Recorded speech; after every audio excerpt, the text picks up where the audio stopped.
Muling nasubukan ang pagiging balikay ng mga taga-Tarlac sa Belenismo 2023. Paligsahan ito ng paggawa ng mga higanteng Belen na malayo sa nakagisnan nating tradisyonal na Belen. Yan ang ulat ni Clazel Pardilla. Kung sa Quezon City, bidang Christmas on display.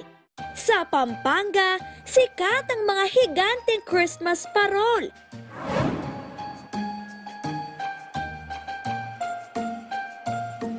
Ipinagmamalaki na ba ng Tarlac ang naglalakihan at nagagandahang Belen sa taunang Belenismo, the art of making Belen. Nitong Sabado, sumalang sa final judging ang iba't ibang disenyong Belen. Agaw pansin ang Beleng nakasakay sa barko, naglalayag at sumasabay sa naglalakihang alon. Yung boat is parang nire-represent niya yung tayo, mga people. And then yung wave o kaya yung dagat, nire-represent niya yung buhay natin, life, yan. And then nandun si Jesus pag ang Jesus Christ nasa sa atin, kahit anong pagsubok, kahit anong hirap, malalampasan natin. Nakakatakam at good vibes ang hatid ng Beleng nakapwesto sa ibabaw ng puting cake. Yung cake means celebration. Yung mga tao po dito sa Anao, yan lang po yung inaabangan na every year. You know, being the smallest and the poorest town here in Tarlac, in the province of Tarlac, kami po, lahat po na dito masasayang tao. Fall of Love naman ang tema ng Belen na ito na napapaligiran ng talon at may mga isda pang naglalangoy. Ginamit na siyang waterproofing lahat para maging hindi mag-leak. Tapos na-plan mo siya ng 3 submersible pump para yung tubig mag-circulate po siya continuously.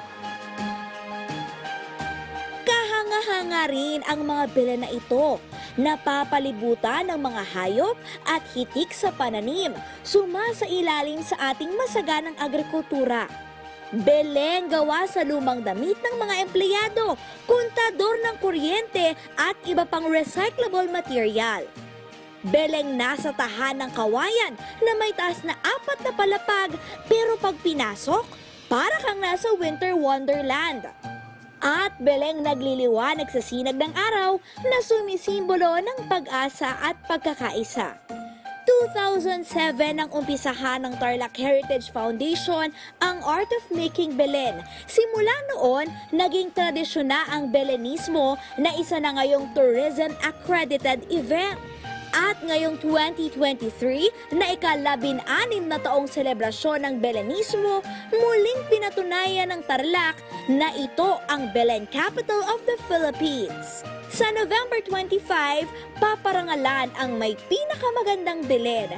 Pero iba-iba man ang disenyo, isa lang ang gustong iparating ng Belenismo. Ito ang kapanganakan ni Kristo, ang Pasko.